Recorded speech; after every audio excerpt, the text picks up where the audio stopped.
Not gonna lie, pretty sure I thought this was gonna be a simple bolt-on project on the Cutlass, which turned sideways.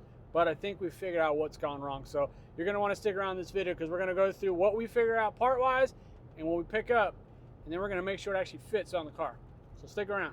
All right, not everybody wants to run V-belts on their cars or trucks. So what we did on the G-body was I went ahead and got one of the late 80s, early 90s generation brackets and accessories off of the small block Chevrolets, whether it was a 305 or a 350. There are two different styles. One will be for your trucks, which would have came with the TBI systems. And the ones we got are aluminum, but they make two styles. They make an older plate steel one, which came on the trucks. And then later on, they went to an aluminum design around 90 to 95. The aluminum is what we went with. But what I have figured out is the kit that I bought from somebody off the marketplace a couple years ago, I think is the culprit to our problem. So you have the generations for the trucks, and then you have the generations for the F-body Camaros, or the third generation Camaros that would have come in like the 88 through 92s. Those use an aluminum style serpentine setup. And I'm pretty certain the problem we're running into is a misalignment on the power steering pulley right now, because we got two different brackets. Some internet pages and some old forums, and I had another set of eyes. My brother comes over and we're looking at it, and he's like, I think you might have two different brackets. I was like, no way. You buy it off Marketplace, you shouldn't have that problem. Shuffling through some old forum pages, it looks like I've identified we've got two different brackets. So the bracket that holds the power steering and the alternator looks to be off of the F-body Camaros. You can tell based on the casting design. And then the one on the opposite side for the air compressor is the one for the pickup truck. So we're on our way now to go get a parts run. We're gonna go get a bracket that should be for the pickup truck design. That means it'll at least reposition the power steering pump and alternator to where it needs to be. Fingers crossed.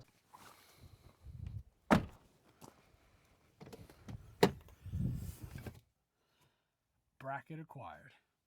From what I can tell, it looks like it's gonna probably work better than the other one. So once we get it back to the shop, I'm gonna show it to you guys side to side, but I'm freaking pumped. This means we are probably gonna have the belt back on the car and the car running in this video as anticipated. All right, we went ahead and got the bracket all cleaned up and everything. Again, this is the one we picked up today. This is the one off of the trucks. And this bracket on this side is definitely a truck one. Looking at some of the pictures, again, I'll link them in the description for you guys. You'll see what I was looking at. Once we get that other bracket off, we'll do a little side-by-side comparison. That's out. All right, so we got the truck bracket on the left, F-body on the right. It's tough to tell, but you can see it here in the camera angle. Definitely higher on that one. The F-body Camaro definitely brings the pump out further, and that's exactly why we're running the problem we were running into. Getting the bracket off wasn't as bad as we thought, so I'm pumped now. So we're gonna go ahead and get the power steering pump. I'm gonna clean up a couple things while I'm here. I'm gonna finish up some wiring also, and we're gonna get this pump and bracket back in, and our pulley is gonna work. So realizing that I had one pickup truck bracket, and then I checked all the part numbers on the pulley. So on the pulleys, you'll find your factory part numbers.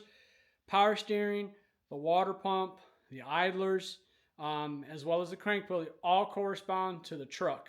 So realizing that this bracket is off of an F-body Camaro kind of sucks, but I think I'm going to do, comment down below if anybody may have a left only maybe and some pulleys, or if you got a kit for the cars, let me know. Kind of shoot me some comments, because I may want to try to acquire that for this car or another future build. We're gonna go ahead and get this all back on, because now we're gonna get this car running properly. Oh, that's right. Cutlass is down on the ground. No more jack stands. Today we're working on a couple things. I had a mechanical fan on there. We did get the pulleys and everything lined up. I'm gonna show you guys what we found out in this video as well. Install these cooling fans I had stashed away. These are off of the Ford Contour V6s. I had this set up on a couple different cars of mine. I had it on my Supra last, but we're gonna go ahead and mock this up. I got them somewhat templated here to drill a couple holes, make some brackets, so we can run twin cooling fans on it to cool this engine now. All right, so on this radiator support cover piece, we got marked a couple holes. We're gonna go ahead and drill these out, I'm gonna go ahead and put some nice little nut rib inserts in there, so that way we can secure the cooling fans to this, and then I'll secure the fans underneath the car as well. So get a couple of lines marked up here, drill some holes.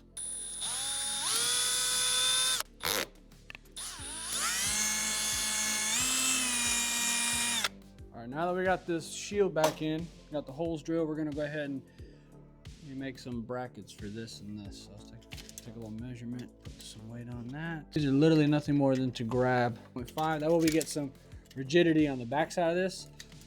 Get some aluminum stock. Let's get going.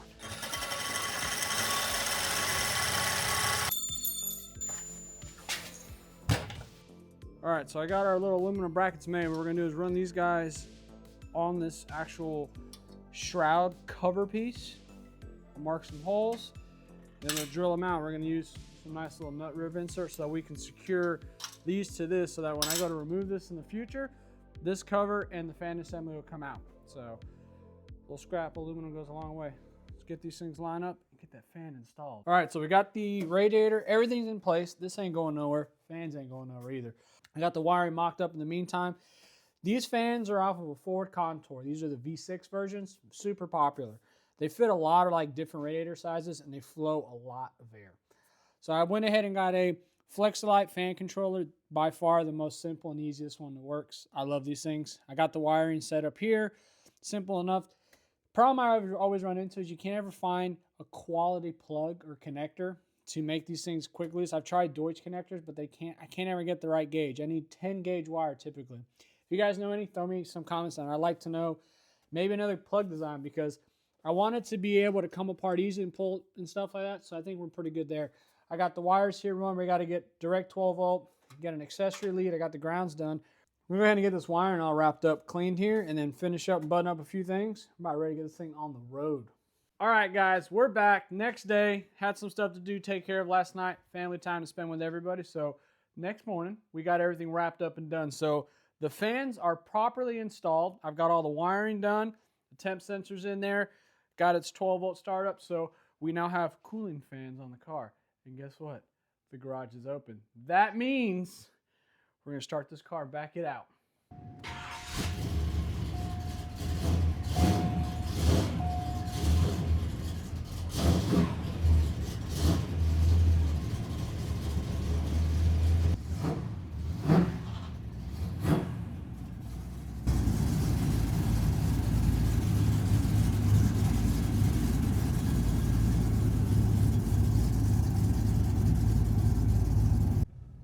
We have been absolutely waiting to finally drive this car. All the headaches with the motor swap should have been easy with a small block Chevrolet, but here we are.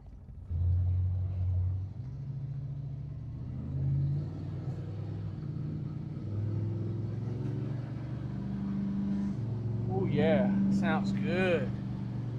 75 pounds oil pressure roughly, about 160 already.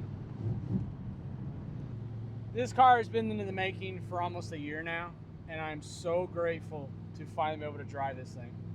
You just have no idea. Oh yeah, it sounds good too. So nice. We had a lot of work ahead of us when we did all the square body truck and all that, but this car is something I've been working on in between the backgrounds, and now we're here doing social media full bit. This car is going to be a fun piece to the family. See how it drives. Woo! Oh yeah. But we're still fighting a fuel problem. So barely made it into the garage. So we're still having an issue where it's starving for gas after it warms up. I'm going to likely go ahead and pull the fuel pump that's on this car. It was one we had. Don't know the history on it, so it could be a culprit. The filter still looks clean that I can tell from this point, so I'm just wondering if we're having maybe a diaphragm problem. So if you guys may think any ideas, throw some down in the comments. But you did see and hear this car. It runs and drives. Freaking pump. Next video, you're going to see us rip this fuel pump apart, show you what we figured out with that, and we're going to actually take it on a nice cruise and drive, because freaking ready. So make sure you guys like, share, subscribe. We appreciate all your support on the channel and these videos, because it keeps these builds going upward. So we'll catch you guys on the next one.